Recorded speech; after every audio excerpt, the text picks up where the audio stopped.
నమస్కారం. సిటీ న్యూస్కి స్వాగతం. నేను మీ రామ్చంద్.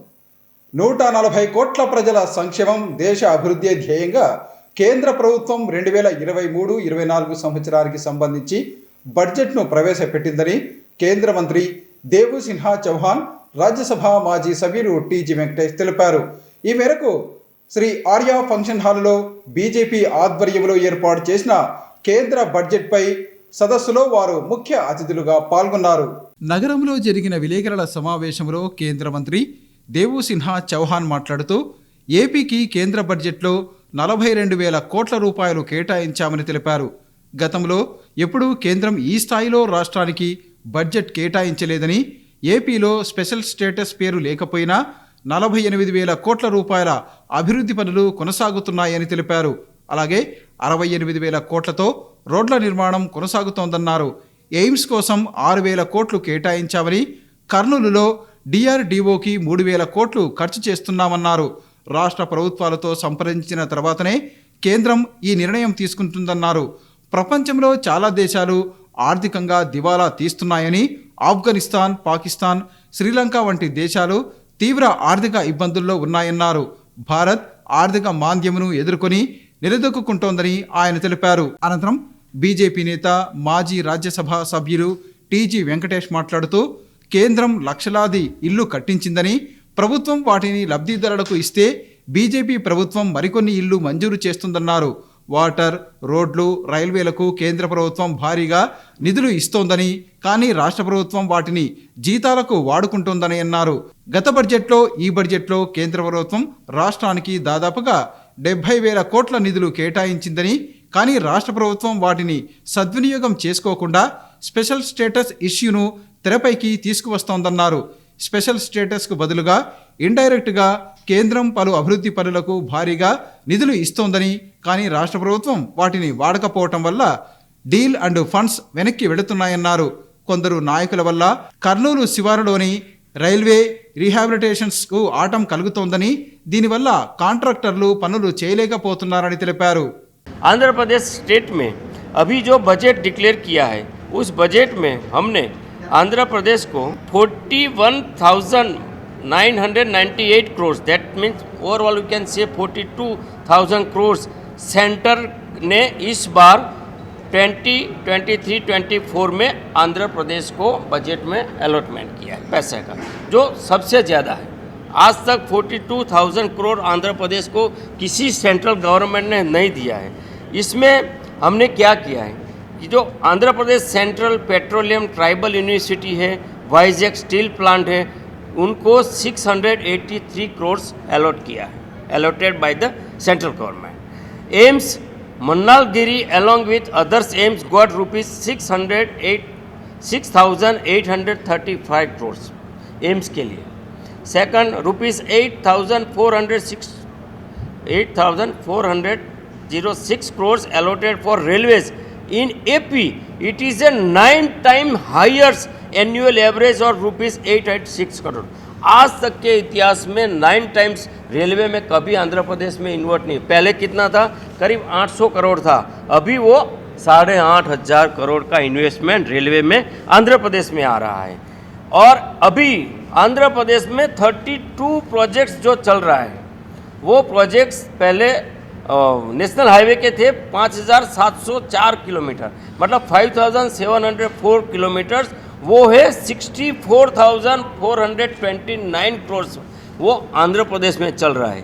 तो करीब 65,000 करोड़ के नेशनल हाईवे आंध्र प्रदेश में सेंट्रल गवर्नमेंट की हेल्प से बन रहा है.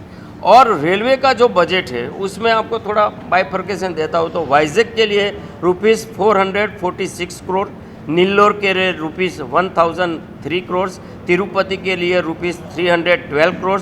One station one product launch in all station. और ये जो आपके एडिशन में जो एनटीपीसी सेंटर एस्टेब्लिश यहाँ होगा, वो होगा rupees 1.1 lakh crore worth new energy green project in Anakapalli, providing 1,000 jobs. There is one place in Andhra Pradesh, Anakapalli. And now I will inform you, sir, especially for Kurnool with 3,000 crores DRDO was established by center. 3,000 crores rupees has been allotted for DRDO will be established in Kannur. With 4,000 crores solar park was establishing. 1,54,595 houses were allotted to Kannur under Pradhan Mantri Awas Yojana. Karib you can say 1.5 lakh Pradhan Mantri Awas. 3,086 youth got jobs under PM Kaushal Training Center. तो 3,000 से ज़्यादा युवाओं को प्रधानमंत्री कौशल training centre में job मिलेगा. More than 4,37,000 farmers, you can say 4,38,000 farmers in Kannur benefited from PM Kisan Samman Nidhi. Silver Jubilee College is selected by Center for Cluster University and is being developed with over rupees 5 crores for Kannur. IIT was established in Kannur with over 250 crores by Center. Sri Salam Dam is selected for renovation under DRIP and over 72 crores budget allotted. And Kannur Nandilkotur Amitkur Zonal Highway is Nandikur Highway is funded by the central government. So these are the some figures for Kannur and figures for Andhra Pradesh. కేంద్ర ప్రభుత్వము చరిత్రలో లేని విధంగా budget allocation రాష్ట్ర ప్రభుత్వానికి చేస్తూ ఉంది. ఇండ్లు కట్టాము, లక్షలాది ఇండ్లు కట్టేదానికి అవకాశం కల్పించాం. హౌసెస్ అంతా మాన్యుమెంట్గా ఉన్నాయి. మినిస్టర్ ఆల్సో విజిట్ చేస్తాడు ఆ ఇండ్లు. ఆ ఇండ్లు ప్రజలు జాయిన్ అయితే ఇంకా కొత్త ఇండ్లు ఇవ్వచ్చు. అలాగే వాటర్కు, విలేజెస్కు ప్లాన్ అప్రూవల్ డబ్బులు ఇచ్చారు. స్టేట్ గవర్నమెంట్ దాన్ని ఎలక్ట్రిసిటీ పవర్కో జీతాలకో వాడేస్తూ ఉంది. ఇలా రైల్వే స్టేషన్లకు కానీ వీరి స్టేట్ గవర్నమెంట్ ఏమో అడగలేదు, దాని డెవలప్మెంట్కి అంతా ఇచ్చారు. రైల్వే లైన్లకు ఇచ్చారు, రైల్వే స్టేషన్లకు ఇచ్చారు, రోడ్లకు చరిత్రలో కని విని ఎరగనట్లు లాస్ట్ టైం బడ్జెట్లో 30,000, ఈ తూరి 30,000 కోట్లు. మళ్ళీ స్టేట్ గవర్నమెంట్ రోడ్స్ కాదు ఒక 10,000 కోట్లు. ఇట్లా దగ్గర 60,000 కోట్ల రూపాయలు నుంచి 70,000 కోట్ల రూపాయలు ఈ స్టేట్ గవర్నమెంట్కు అలాట్ చేయడం జరిగింది. పనులు చక్కచగా జరిగిపోతున్నాయి. మరి ఇలాంటి ఫండ్స్ ఇచ్చిన స్టేట్ గవర్నమెంటు ఎప్పుడు ఏదో ఒక ఇష్యూ తీసుకొని వచ్చి ఆ స్పెషల్ స్టేటస్ తెర మీద తెస్తూ ఉంటారు అని చెప్పారు. స్పెషల్ స్టేటస్ ఏముంది దాంట్లో? దానికి కావాల్సిన నిధులు ఇండైరెక్ట్గా మీకు ఇస్తూనే ఉన్నాం. స్పెషల్ స్టేటస్ అనేది తెలంగాణ కూడా ఇచ్చింది. అప్పుడు కాంగ్రెస్ గవర్నమెంట్ నోటితో చెప్పింది స్పెషల్ స్టేటస్ తెలంగాణకు ఆంధ్రగా ఇస్తామని. వాళ్ళు యాక్ట్ చేసింటే ఈ ప్రాబ్లమే ఉండేది కాదు. సో నోటితో తెలంగాణ గవర్నమెంట్కు కూడా ఇస్తామంటే తెలంగాణ గవర్నమెంట్కు మాకు కావాలి, అది వాళ్ళు డెవలప్ అయ్యే స్టేటు, మాకు డెవలప్ కాలేదని మనకి ఇస్తే తెలంగాణ గవర్నమెంట్ కూడా అలాట్ చేసింది. కాంగ్రెస్ గవర్నమెంట్ వాళ్ళు కూడా ఇస్తామన్నది. వీళ్ళిద్దరైతే తమిళనాడు వచ్చింది, కర్ణాటక వచ్చింది. ఇవంతా ఎందుకు గోలా? మీకు కావాల్సింది ఇండైరెక్ట్గా మేము ఇస్తున్నాం కదా, ఆ పేరు లేకుండా మీకు ఇస్తున్నాం. డిఫెన్స్ది ఇచ్చామన్నారు, సోలార్ది ఇచ్చినామన్నారు, ఎక్కడ రాస్తున్నారు? అలాగే ప్రతి జిల్లాకు మెడికల్ కాలేజ్ ఇస్తామన్నారు. ఇది చరిత్రలో లేని విధంగా కట్టుకోమనండి, కట్టుకోవటం లేదు. డబ్బులు ఇచ్చిండేవి కట్టుకోవటం లేదు. మైనార్టీస్కి ఇచ్చిన ఫండ్స్ రిటర్న్ వెళ్ళిపోతున్నాయి, వాడటం లేదు. ఇది ట్రైబల్స్కి ఇచ్చిన డబ్బులు వాపసు వెళ్ళిపోతున్నాయి, అది వాడుకోవటం లేదు. ఇళ్ళు కట్టుకోండేవి మాన్యుమెంట్స్గా తయారైపోతున్నాయి. ఇలాంటివన్నీ ఇలా ఏమీ లేకుండా వాడుకోకుండా స్టేట్ గవర్నమెంటు వాళ్ళ విధి వాళ్ళు చేస్తే ఇటువంటి ప్రాబ్లమ్స్ రావు అని ప్రకారం మేము చేస్తున్నాం. స్పెషల్ స్టేటస్ తెర మీద మీకు కనపడకుండా దాన్ని కావాల్సినవన్నీ చేస్తున్నామని అప్రూవల్కు ముందుకు తీసుకోపోయాం. చెక్ డ్యామ్ పెట్టాలని నేషనల్ హైవే నేను చైర్మన్గా ఉన్నప్పుడు వెన్ ఐ వాస్ ఇది పార్లమెంటరీ స్టాండింగ్ కమిటీ చైర్మన్, నేను have taken up that subject the. నేను మన గంగుల ప్రతాప్ రెడ్డి గారు మినిస్టర్ గారిని కలిసాం. చాలా ఇష్టపడ్డాడు ఈ ప్రాజెక్టు. ఈ వాంట్స్ చెక్ డ్యామ్ కమ్ ఇది. నేను అట్లావి సిమిలర్ ప్రాజెక్ట్స్ లో లెవెల్లో నేను మహారాష్ట్రలో దండికి చేశాను. మీ ప్రపోజల్ బాగుంది, నేను మూవ్ చేస్తానన్నారు. సో ఇవంతా ఎట్లుంటుంది అంటే state government should come forward. State government ముందుకు వస్తే తీసుకుంటే ఇప్పుడైనా కేంద్ర ప్రభుత్వం ముందుకు వస్తుంది. కేంద్ర ప్రభుత్వము స్టేట్ గవర్నమెంట్ రాకుండా స్టేట్ గవర్నమెంట్ పర్మిషన్ తీసుకోకుండా అప్పర్ స్ట్రీము ఏ చెక్ డ్యామ్ కట్టాలన్నా తుంగభద్ర మీద చెక్ డ్యామ్ నేను ఉన్నప్పుడు మినిస్టర్గా ఉన్నప్పుడు అప్రూవల్ తీసుకున్నాను. 90 crores బడ్జెట్లో పెట్టాము ఇక్కడ చెక్ డ్యామ్. ఆ 90 crores బడ్జెట్లో పెట్టాము, డబ్బులు ఏర్పాటు చేసాము, కట్టలేదు. అప్పుడు అన్ని గవర్నమెంట్లు అప్రూవల్ ఇచ్చింది చెక్ డ్యామ్. సో నేను అనేది స్టేట్ గవర్నమెంట్స్ వాళ్ళు ముందుకు వచ్చి వాళ్ళు పర్మిషన్స్ తీసుకుంటే కేంద్ర ప్రభుత్వం డెఫినెట్గా దాన్ని కన్సిడర్ చేస్తుంది. దాంట్లో వాళ్ళు యాక్చువల్గా means lot of time has been spend for the centre government. Nadkarni garu చాలా టైం స్పెండ్ చేశారు దీనికి ఎట్లా అప్రూవల్ ఇవ్వాలని. సో వాళ్ళు స్టేట్ గవర్నమెంట్ ముందు రాకపోతే ప్రాజెక్టే నిలబడిపోతుంది. So they should come forward. ఎందుకంటే మహారాష్ట్రలో సిమిలర్ ప్రాజెక్ట్స్ చేశాడు ఆయన. నాకు ఇది ఇష్టమైన ప్రాజెక్టు, సెంట్రల్ గవర్నమెంట్ మినిస్టర్ అన్నది నాకు ఇష్టమైన project, I want to do it. This irrigation project పనికి వస్తాయి ఇవి ఈ చెక్ డ్యామ్లు అని చెప్పాడు. దానికి budget allocation they have to do it. Budget allocation ఇవంతా అది ఓన్లీ అప్రూవల్ వరకు వచ్చింది. So they before going to this project again approvals will come. అక్కడ కూడా బడ్జెట్ ఇచ్చేదానికి రెడీగా ఉన్నారు. దాంట్లో ఈ చెక్ డ్యామ్కు చాలా టైం వెయిట్ చేశాడు ఆయన. అది శాంక్షనింగ్ టైంలో, ప్రాజెక్ట్ శాంక్షనింగ్ టైంలో వీళ్ళ నుంచి ఏమీ రాకపోతే గమనం ఉండిపోయారు. సేమ్ ఇక్కడ కూడా అంతే, బడ్జెట్ అలొకేషన్ చేయలేదు ఇంకా, it's only announcement. So approvals ఇవంతా వస్తే కానీ వాళ్ళు ముందుకు పోలేరు. They cannot go, it's impossible. Though voice చేయొచ్చు, but state government should come forward all this thing. రాష్ట్రానికి ప్రత్యేక హోదా పేరు లేకపోయినప్పటికీ కేంద్ర ప్రభుత్వం ప్రవేశపెట్టిన బడ్జెట్లో 42,000 కోట్ల రూపాయలను రాష్ట్ర అభివృద్ధి కోసం కేటాయించిందని కేంద్ర మంత్రి చౌహాన్, రాజ్యసభ మాజీ సభ్యులు టీజీ వెంకటేష్ స్పష్టం చేశారు. ఈ మేరకు నగరంలో జరిగిన విలేకరుల సమావేశంలో వారు మాట్లాడారు. హోటల్ మౌర్యయిన్ కాంప్లెక్స్లో ఉన్న శ్రీ ఆర్య ఫంక్షన్ హాలులో భారతీయ జనతా పార్టీ ఆధ్వర్యంలో 2023-24 సంవత్సరానికి సంబంధించి ప్రవేశపెట్టిన బడ్జెట్పై మేధావుల సదస్సును నిర్వహించారు. ఈ కార్యక్రమంలో కేంద్ర మంత్రి చౌహాన్, రాజ్యసభ మాజీ సభ్యులు టీజీ వెంకటేష్, బీజేపీ నాయకులు Purushotham Reddy, Ramaswamy, Chandramouli, Vitta Ramesh, doctor Parthasarathi, doctor Vinusha Reddy, MLC అభ్యర్థి రాఘవేంద్ర తదితరులు పాల్గొన్నారు. ఈ సందర్భంగా కేంద్ర మంత్రి దేవుసిన్హా చౌహాన్ మాట్లాడుతూ కేంద్ర ప్రభుత్వం 140 కోట్ల మంది దేశ ప్రజల సంక్షేమే ధ్యేయంగా 2023-24 సంవత్సరానికి సంబంధించి బడ్జెట్ను ప్రవేశపెట్టిందని తెలిపారు. ప్రధానమంత్రి నరేంద్ర మోదీ సారథ్యంలో దేశం అభివృద్ధి పథంలో దూసుకువెళ్తోందన్నారు. 2014 సంవత్సరంలో బీజేపీ అధికారంలోకి వచ్చిన తర్వాత దేశంలో నూతన ట్రెండ్ మొదలైందని వివరించారు. దేశంలో సుపరిపాలన, అభివృద్ధి దిశగా నరేంద్ర మోదీ పరిపాలన కొనసాగుతోందన్నారు. ప్రపంచంలోని చాలా దేశాలు నాయకత్వ లోపం, పరిపాలనా వైఫల్యాల వల్ల ఆర్థికంగా తీవ్ర సంక్షోభంలో చిక్కుకున్నాయని, ఈ విషయం శ్రీలంక, పాకిస్తాన్ తదితర దేశాల పరిస్థితిని గమనిస్తే తెలుస్తుందన్నారు. కానీ ప్రధానమంత్రి నరేంద్ర మోదీ సారథ్యంలో దేశం ఆర్థిక ప్రగతి సాధిస్తూ ముందుకు వెళుతోందన్నారు. 2016వ సంవత్సరంలో ప్రధాని నరేంద్ర మోదీ తీసుకున్న డీమానిటైజేషన్ నిర్ణయం సంచలనమని తెలిపారు. అలాగే ఒకే దేశం ఒకే పన్ను నేపథ్యంలో జీఎస్టీ నిర్ణయం తీసుకున్నారని తెలిపారు. 2019లో ఆర్టికల్ 370 రద్దు చేయడం ద్వారా జమ్మూ కాశ్మీర్ను పూర్తిగా దేశంలో కలిపి అభివృద్ధికి బాటలు వేశారని తెలిపారు. అలాగే ట్రిపుల్ తలాక్ను రద్దు చేయడం ద్వారా ముస్లిం మహిళల మన్ననలు పొందారని తెలిపారు. దేశంలో 500 సంవత్సరాలుగా 4 లక్షల మంది బలిదానం చేసిన రామమందిరం నిర్మాణానికి శ్రీకారం చుట్టిన ఘనత ప్రధాని నరేంద్ర మోదీకే దక్కిందన్నారు.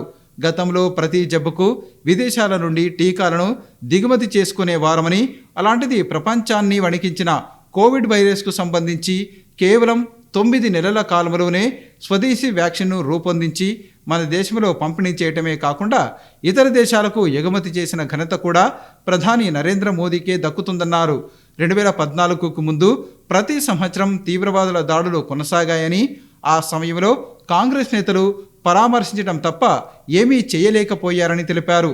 అదే 2014లో బీజేపీ ప్రభుత్వం వచ్చిన తర్వాత దేశంలో ఎక్కడా ఉగ్రవాదుల దాడులు జరగలేదని వివరించారు. బాల్కోట్లో జరిగిన దాడి అనంతరం భారత సైన్యం నరేంద్ర మోదీ నాయకత్వంలో పాకిస్తాన్కు ధీటైన జవాబు ఇచ్చిన విషయాన్ని గుర్తు చేశారు. పాకిస్తాన్ గడ్డపై అక్కడ సైన్యం చేతికి చిక్కిన మన వింగ్ కమాండర్ అభినందన్ వర్ధమాన్ను 24 గంటల్లో దేశానికి తీసుకువచ్చిన ఘనత ఈ ప్రభుత్వానికే దక్కిందన్నారు. ప్రపంచంలో ఏ దేశంలో ఉన్నా ఏ పరిస్థితిలో ఉన్నా భారతీయులను ఆదుకోవటంలో ప్రధాని నరేంద్ర మోదీ ముందున్నారని, ఇందుకు ఆఫ్ఘనిస్తాన్, ఉక్రెయిన్ దేశాల నుంచి భారతీయులను సురక్షితంగా చేరవేసిన ఘనతను వివరించారు. స్థాయికి మించి ఉచితాలను పంచడం వల్ల ఆంధ్రప్రదేశ్లో కూడా ఆర్థిక పరిస్థితి దిగజారుతోందని, అయినా కేంద్ర ప్రభుత్వం ఏమాత్రం తాత్సారం చేయకుండా ఆంధ్రప్రదేశ్ అభివృద్ధికి పూర్తి స్థాయిలో సహకారం అందిస్తోందన్నారు. ఎమ్మెల్సీ అభ్యర్థిగా పోటీ చేస్తున్న రాఘవేంద్రను గెలిపించాలని అభ్యర్థించారు.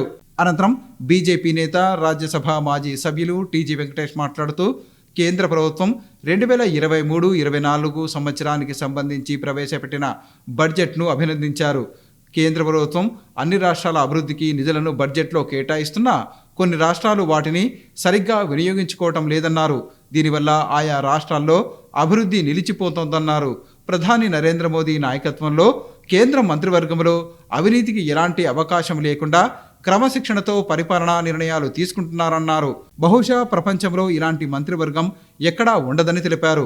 క్రమశిక్షణ గల మంత్రివర్గంతో ప్రధాని నరేంద్ర మోదీ దేశాన్ని ప్రగతి పథంలో ముందుకు నడిపిస్తున్నారని అన్నారు.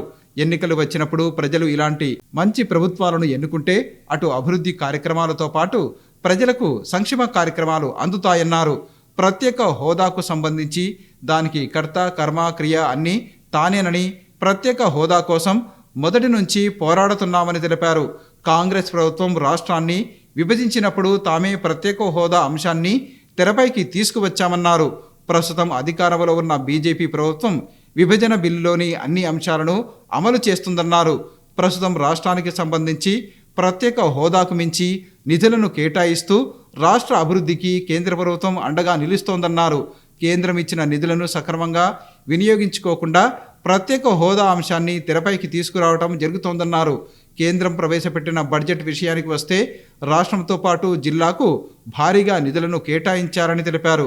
జిల్లాలో డిఆర్డీఓ ప్రాజెక్టుకు 3,000 కోట్ల రూపాయలు, 4,000 కోట్లు సోలార్ ప్రాజెక్టుకు 1,54,00,000 గృహ నిర్మాణాలు, ఉద్యోగ అవకాశాలు కల్పించడం జరిగిందన్నారు. అలాగే ఐఐటికి 250 కోట్ల రూపాయలు కేటాయించారన్నారు.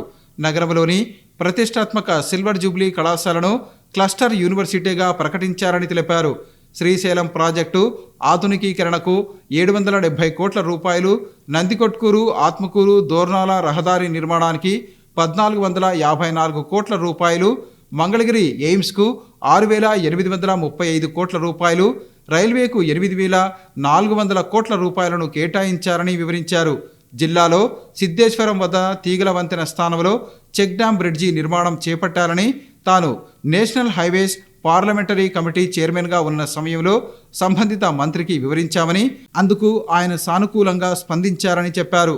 కేంద్ర ప్రభుత్వం రాష్ట్ర అభివృద్ధికి సంబంధించి నిధులను అధిక సంఖ్యలో కేటాయిస్తున్నా వాటిని సరిగ్గా వినియోగించుకోకపోగా పక్కదారి మళ్లిస్తున్నారని తెలిపారు. రాయలసీమ పశ్చిమ నియోజకవర్గం పట్టభద్రుల ఎమ్మెల్సీ అభ్యర్థిగా పోటీ చేస్తున్న రాఘవేంద్రను భారీ మెజారిటీతో గెలిపించాలని కోరారు. బీజేపీ తరపున నిలబడుతున్న వారిని ఎన్నికల్లో గెలిపిస్తే కేంద్రం ఇచ్చిన నిధులను రాష్ట్రాభివృద్ధికి పూర్తిగా వినియోగించే అవకాశం ఉంటుందన్నారు. ప్రభుత్వంపై ఒత్తిడి తెచ్చే అవకాశం ఉంటుందని రాజ్యసభ మాజీ సభ్యులు టీజీ వెంకటేష్ స్పష్టం చేశారు. బడ్జెట్ కొన్ని రాష్ట్రాలు బడ్జెట్ నామకాస్త పెట్టడం, దాన్ని సరైన పద్ధతుల్లో వాడుకోకుండా ఫండ్స్ డైవర్ట్ చేయడం, డెవలప్మెంట్ యాక్టివిటీస్ నిలబడిపోవడం జరుగుతుంది. మరి అలాగే మంత్రివర్గులు పాలసీ డిసిషన్ తీసుకునే వాళ్ళు దే షుడ్ బి హానెస్ట్ అన్నమాట. 100% హానెస్ట్ ఉంటేనే ఆ మంత్రివర్గంలో ఆ ప్రభుత్వం చక్కగా పనిచేసేదానికి, ప్రజలకు మంచి జరిగేదానికి, బడ్జెట్ నుంచి ఫలితాలు పోయేదానికి అవకాశాలు ఉంటాయి. మోదీ గవర్నమెంట్లో ఉండే వాళ్ళని మంత్రివర్యులు ఒక్క పొరపాటు కూడా చూపగా మంత్రివర్గంలో ఒక హానెస్ట్ నెలకొల్పి ప్రపంచ చరిత్రలో మంచి పేరు తెచ్చుకున్నవారు మోదీ గారు. ఎక్కడ మీరు మంత్రివర్గులు వీళ్ళు కరప్ట్ అనేది కనబడుతుంది. ఏదైనా కొద్దిగా రిమార్క్స్ వచ్చింటే అలయన్స్ పార్టీలో అప్పుడు గత ప్రభుత్వంలో మోదీ గవర్నమెంట్లో అలయన్స్ ఉన్నప్పుడు అప్పుడు ఏదో కొంతమంది ఉండొచ్చు. కానీ బీజేపీ నుంచి అనుకున్న వాళ్ళు ఎక్కడైనా చిన్న రిమార్క్ వస్తారా ఇంటికి పోవచ్చు. అలాంటి డిసిప్లిన్ మెయింటైన్ చేస్తూ ప్రపంచంలో ఒక కీర్తిని ప్రఖ్యాతిని గాంచారు. అది దేశానికి ఎంతో మేలు కలిగించింది. మరి బడ్జెట్ ఈ మారు బడ్జెట్లో మన కర్నూలు జిల్లాకు 3,000 కోట్లు డిఆర్డిఓ ప్రాజెక్ట్కి ఇవ్వడం జరిగింది. అలాగే 4,000 కోట్లు సోలార్ ప్రాజెక్టుకు, మరి అలాగే 1,54,000 ఇండ్లు కట్టేదానికి అవకాశం కల్పించారు. మన జిల్లా సంగతే మాట్లాడుతున్నాను. మళ్ళీ కొన్ని వేల మందికి ఉద్యోగ అవకాశాలు, మరి ఫార్మర్స్ బెనిఫిట్, మరి మన సిల్వర్ జూబ్లీ కాలేజీలో ఈవెన్ సమైకాంధ్రలో తెలంగాణ నుంచి కానీ, ఆంధ్ర నుంచి కానీ, రాయలసీమ నుంచి కానీ చాలామంది మేధావులు, చీఫ్ సెక్రటరీలు, మినిస్టర్లు పెద్ద పెద్ద పదవులు పొందారు. ఐఏఎస్ ఆఫీసర్లు సిల్వర్ జూబ్లీ కాలేజీ నుంచి చదివినవారు. దాన్ని క్లస్టర్ యూనివర్సిటీగా గుర్తించి దానికి పనిచేస్తున్నారు. మరి అలాగే IIT was established in Kurnool, దానికి 250 కోట్లు. శ్రీశైలం డ్యాంకు రెనోవేషన్ అండర్ డిఆర్ఐపి కింద 770 కోట్లు. మరి నందికోట్కూరు ఆత్మకూరు దోర్నాల హైవే ఒక 1,254 కోట్లు. దీంట్లో మనం ఒకటి ఫైట్ కూడా చేస్తున్నాం. మన చాలా దీని మీద మనం కొద్దిగా bridge check dam convert bridge చేయమని, రోడ్ బ్రిడ్జ్ చేయమని, దాని విషయం మీద మన సెంట్రల్ కేంద్ర మినిస్టర్ నేషనల్ హైవే మినిస్ట్రీతో నేను, ప్రతాప్ రెడ్డి గారు, అంటే నేను చైర్మన్గా ఉన్నాను నేషనల్ హైవే కూడా, దీని check dam come versus national highway bridge కట్టమని చెప్పడం జరిగింది. ఆయన చాలా సంతోషపడి దాని మీద బడ్జెట్ అలొకేట్ చేస్తే కూడా మళ్ళీ రివైజ్ బడ్జెట్ చేస్తే దాన్ని కూడా ముందుకు పోయారు. కానీ స్టేట్ గవర్నమెంట్ నుంచి అది అప్రూవల్స్ రావాలి.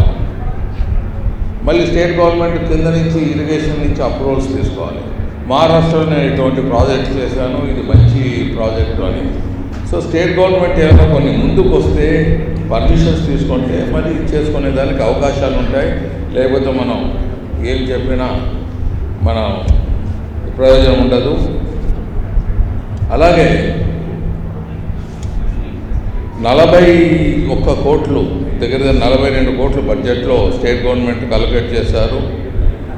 మరి మంగళగిరి అదే AIIMS projects medical site 6,835 crores బడ్జెట్లో అలొకేట్ చేశారు. 8,400 crores రైల్వేస్కి ఇచ్చారు. 9 times of earlier governments what they given to Andhra Pradesh. ఒక కేంద్ర ప్రభుత్వం అలొకేట్ చేసిన ఫండ్స్ రాష్ట్రానికి ఒక నేషనల్ హైవే తీసుకుంటే లాస్ట్ ఇయర్ 30,000 కోట్ల రూపాయలు ఇచ్చారు. 1/3 ఆఫ్ ది గవర్నమెంట్ ఆల్ ఇండియాలో ఇచ్చిన బడ్జెట్. అలాగే ఈ ఇయర్ కూడా అలాగే 30,000 crores అలొకేట్ చేశారు. ఇవి బడ్జెట్లో కనపడకుండా డిపార్ట్మెంట్స్ నుంచి మనకు వచ్చే డెవలప్మెంట్ యాక్టివిటీస్ ఇలాంటివి చాలా ఉంటాయి. మరి అలాగే ప్రతి జిల్లాకు ఒకటి మెడికల్ కాలేజ్ పెట్టుకునే దానికి అవకాశాలు కల్పించారు. చెప్తూ పోతే లిస్టు దానికి ఉంటుంది. ఏమైనా ఫండ్స్ ఖర్చు పెడుతున్నారు ఇక్కడ స్టేట్లో అంటే అది only government of India allocated funds ఖర్చు పెడుతూ మళ్ళీ ఆ ఫండ్స్ కూడా డైవర్ట్ చేస్తుంటేది రాష్ట్ర ప్రభుత్వం. సో అందుకే మనం మీ అందరికీ అప్పీల్ ఏం చేస్తామంటే you should whenever elections come, you should vote for the good people, good political party. మీరు అది మిస్ అవుతారు. If you miss that opportunity 5 years you have to suffer. మనం బడ్జెట్ గురించి మాట్లాడుతుంటాం. బడ్జెట్లో ఎన్నో ఫెసిలిటీస్ ఇస్తారు. మళ్ళీ బడ్జెట్లో ఇచ్చింది ప్లాన్ అప్రూవల్ ఫండ్స్ విలేజెస్ ఇస్తే విలేజెస్ ఫండ్స్ అంతా వాళ్ళ ఎలక్ట్రిసిటీకో జీతాలకో అలాగే స్టేట్ గవర్నమెంట్ ఇచ్చే ఫండ్స్ అక్కడ పక్కకు పెట్టి దానికి డైవర్ట్ చేస్తున్నారు. ఆ విలేజ్ డెవలప్మెంట్ యాక్టివిటీస్ నిల్ అయిపోతున్నాయి. మళ్ళీ అలాగే మీరు చూడొచ్చు, so many community halls convert చేసేసారు state government for the officers అని. కమ్యూనిటీ హాల్స్ ఎవరన్నా ప్రపంచంలో ఎవరు కమ్యూనిటీ హాల్స్ ఉంటారు? పార్కుల్లో ఉండేవి కన్వర్ట్ చేసేస్తారు, హై స్కూల్లో ఉండేవి కన్వర్ట్ చేస్తున్నారు, మళ్ళీ కోర్టు పట్టుకునేసింది. సో మీరు మంచి వాళ్ళని సెలెక్ట్ చేసుకోవాలి. మంచి వాళ్ళని మేము పార్టీ ఎవరైనా సెలెక్ట్ చేస్తున్నాం అనుకోండి, యంగ్ పీపుల్ అలా ఇప్పుడు మనం రఘుని మనం ఎమ్మెల్సీగా నిలబెడుతున్నారు. ఓట్లు వేపిస్తారని ఓట్లు వేసి మీరు గెలిపించారనుకో, మీరు ఒకరు 10 మంది గెలిపిస్తారనుకోండి, then it will give a, మీరు ఇన్ఫ్లుయెన్స్ చేయొచ్చు. మీకు ఇక్కడ గెలిపించాము, మీరు ఎందుకు వేయాలి అంటే గవర్నమెంట్, స్టేట్ గవర్నమెంట్ వేరే పార్టీ ఉన్నా మన వాళ్ళని సెలెక్ట్ చేసుకుంటే అట్లీస్ట్ ఆర్గ్యుమెంట్, మేము కేంద్రం నుంచి ఇన్ని ఫండ్స్ వస్తున్నాయి, మీరు డైవర్ట్ చేస్తున్నారు, ఈ ఫండ్స్ మీరు వాడాలని కొట్లాడే నాకుడే లేకుండా పడుతూ ఉంది అసెంబ్లీలో, కౌన్సిల్. సో మీరు అట్లీస్ట్ సెంట్రల్ ఫండ్స్ వచ్చేటవి కరెక్ట్గా వాడాలంటే we should have representation in the assembly and council from the BJP side. అది ఎప్పుడు మిస్ అవుతుందో అప్పుడు మనకు ముందుకు పోయేదానికి అవకాశం. 2014 से इस देश में एक नया ट्रेंड सेट किया है। वो ट्रेंड क्या है? वो ट्रेंड है सेवा का, वो ट्रेंड है सुशासन का, और वो ट्रेंड है गरीब कल्याण का। ये देश अब कास्टिज्म से, ये देश करप्शन से, एक देश डायनेस्टी से और एपिचमेंट की पॉलिटिक्स से बाहर आकर डेवलपमेंट की दिशा में, एकता की दिशा में, राष्ट्रवाद की दिशा में आदरणीय मोदी जी के नेतृत्व में चल पड़ा है। भारत के 140 करोड़ की जनसंख्या और उनकी हित के लिए मोदी जी ने जो धरती पे काम किया है, जो पॉलिसी बनाई है, जो इंटेंट जो है, नियत के साथ उन्होंने काम किया है, और जिस तरीके से ये सारी चैलेंजेस को पार करके भारत के हित में काम किया है, उसकी कुछ बातें मैं आपके सामने रखना चाहता हूँ।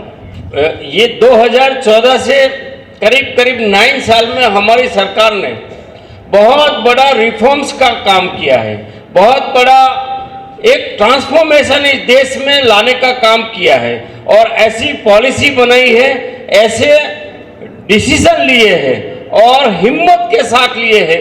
उसकी कुछ बातें मैं आपके सामने रखना चाहता हूं। जैसे कि आप सब जानते हैं, 2016 में डीमोनेटाइजेशन का एक बहुत बड़ा हिम्मत पूर्वक निर्णय आदरणीय मोदी जी ने किया है। 2017 में वन नेशन वन टैक्स का निर्णय, जीएसटी का निर्णय आदरणीय मोदी जी की सरकार ने किया है। आर्टिकल 370 नाबूद करके पूरे जम्मू कश्मीर को एक भारत में सम्मिलित करके एकता का संदेश, अलगाववाद को बंद करने का काम आदरणीय मोदी जी ने किया है। CAA 2019 में 11 दिसंबर को सिटीजन अमेंडमेंट एक्ट में सुधार करके जो भारत के बाहर के देशों में जो हमारे लोग जो धर्म के कारण प्रताड़ित होते थे, उनको सम्मान देते हुए हमारे देश में उनको नागरिकत्व देने का हिम्मत का डिसीजन आदरणीय मोदी जी ने किया है।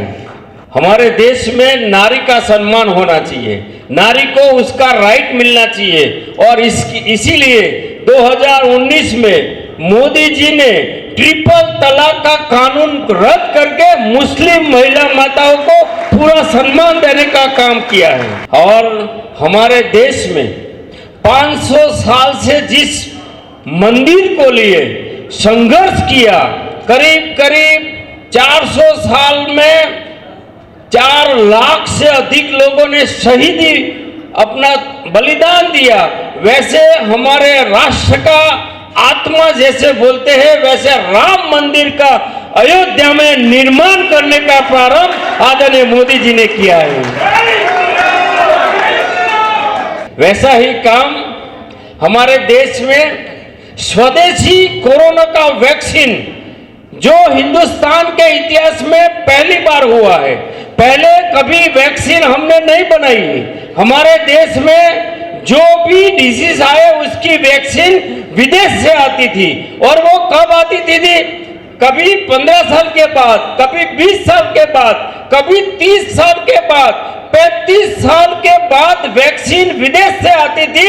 इसके बदले में केवल 9.5 महीने में कोरोना का स्वदेशी वैक्सीन करके हमारे देश लोगों को बचाने का काम आदरणीय मोदी जी ने किया है। पहले भी ऐसी पैंडेमिक आई है। ये बताते हैं कि एवरी 100 इयर्स में एक बार ऐसी मेजर पैंडेमिक आती है पूरे विश्व में। तो 100 साल पहले भी आई थी, लेकिन तब लोग डिजीज से नहीं मरे थे, लेकिन भूख के कारण मर गए थे। विदाउट अन्न वो उनका देहांत हुआ था पूरे विश्व में, और सबसे ज्यादा भारत में हुआ था। इसीलिए इस बार हमारे भारत के गरीब लोगों को बचाने के लिए करीब करीब 80 लोगों को फ्री में अनाज देने का काम 28 महीना, और ये इस साल बजट में कुल 3 साल तक 80 करोड़ से ज्यादा लोगों को फ्री में अनाज देने का काम आदरणीय मोदी जी ने किया है।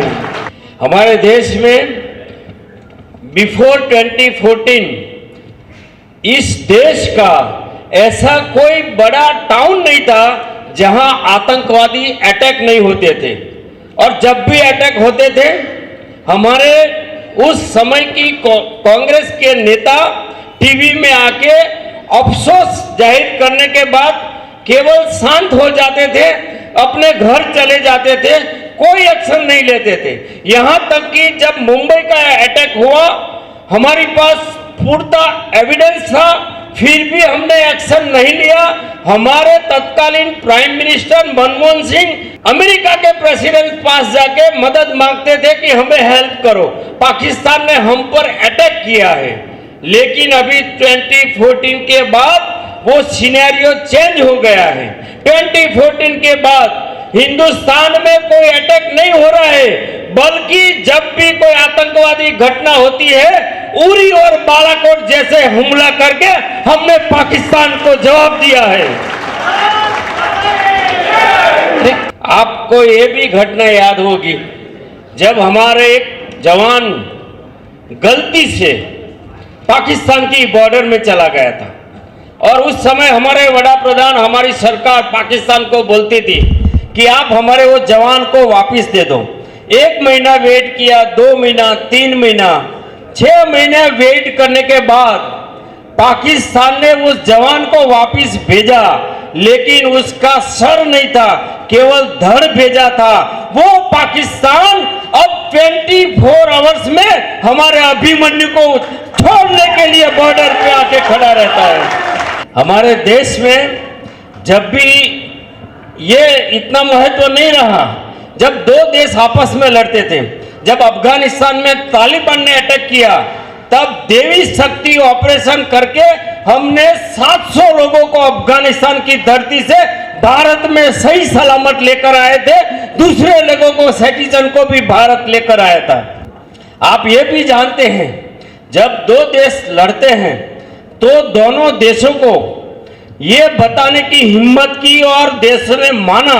वैसी घटना अब रशिया और यूक्रेन के युद्ध में हमारे भारत के कई बच्चे, करीब करीब 22,000 स्टूडेंट जो वहां स्टडी करने गए थे यूक्रेन में, और रशिया और यूक्रेन दोनों युद्ध को अगर किसी ने 48 घंटे के लिए, 72 घंटे के लिए बंद किया 3 दिन, और हमारे बच्चों को सेफली इवैक्यूएट करके भारत माला लाने का काम किया है, और यह भी बताया है कि जो बच्चा हमारे हाथ देश का तिरंगा हाथ में निकलेगा, जो बस में तिरंगा होगा, उस पर कोई बॉम्बार्डिंग नहीं करेगा, कोई गोली नहीं चलाएगा, तब जाके वो 123,000 बच्चों को लाने का काम हिंदुस्तान के इतिहास में पहली बार आदरणीय मोदी जी ने किया है। ఒంగోలులో స్కూల్ గేమ్స్ ఫెడరేషన్ ఆధ్వర్యంలో నిర్వహించిన రాష్ట్ర స్థాయి కరాటా పోటీల్లో ప్రతిభ కనబరిచిన నగరానికి చెందిన సాహిల్ హుస్సేన్ జాతీయ స్థాయి పోటీలకు ఎంపిక కావటం అభినందనీయమని రాజ్యసభ మాజీ సభ్యులు టీజీ వెంకటేష్ తెలిపారు. ఈ మేరకు తన నివాసంలో జరిగిన కార్యక్రమంలో రాష్ట్ర స్థాయి కరాటే పోటీల్లో ప్రతిభ కనబరిచిన విద్యార్థులను ఆయన అభినందించారు. ఇటీవల ఒంగోలు జిల్లాలో జరిగిన ఎస్జీఎఫ్ రాష్ట్ర స్థాయి కరాటే పోటీలలో కర్నూలు జిల్లా నుండి ఎంపికై పాల్గొని ప్రతిభను కనబరిచారు. ఈ పోటీల్లో జాతీయ స్థాయికి ఒక విద్యార్థి ఎంపికయ్యారు. ఈ సందర్భంగా రాజ్యసభ మాజీ సభ్యులు టీజీ వెంకటేష్ నివాసంలో అభినందన సభ ఏర్పాటు చేశారు. ఈ అభినందన సభలో మాజీ ఎంపీ టీజీ వెంకటేష్ పాల్గొని కరాటేలో జాతీయ స్థాయికి ఎంపికైన సాహిల్ హుస్సేన్ మంచి ప్రతిభ కనబరిచారని అభినందించారు. కర్నూలు జిల్లాకు పేరు ప్రఖ్యాతులు తేవాలని కొనియాడారు. ఈ సందర్భంగా మాస్టర్ ఆరిఫ్ హుస్సేన్ను ప్రత్యేకంగా అభినందించారు. అనంతరం మాస్టర్ గయాసుద్దీన్ మాట్లాడుతూ ఈ పోటీల్లో వెంకట్, ఇస్మాయిల్, నాగ చైతన్యలు ద్వితీయ స్థానం కైవసం చేసుకున్నారని, సిమ్రా మరియు సమీర్ అహ్మద్ తృతీయ స్థానాన్ని కైవసం చేసుకున్నారని తెలిపారు. ఈ కార్యక్రమంలో విద్యార్థులు, వారి తల్లిదండ్రులు, కరాటే మాస్టర్లు తదితరులు పాల్గొన్నారు.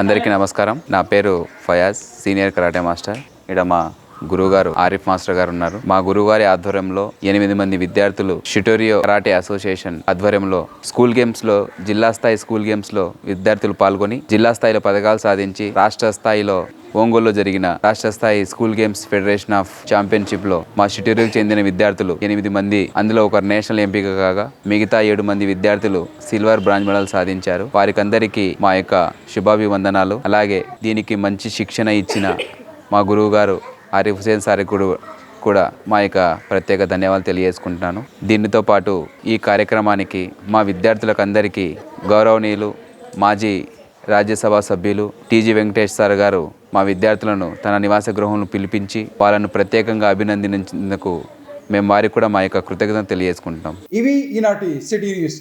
తిరిగి రేపు ప్రసారం అయ్యే సిటీ న్యూస్లో మళ్ళీ కలుసుకుందాం. అంతవరకు సెలవు. నమస్కారం.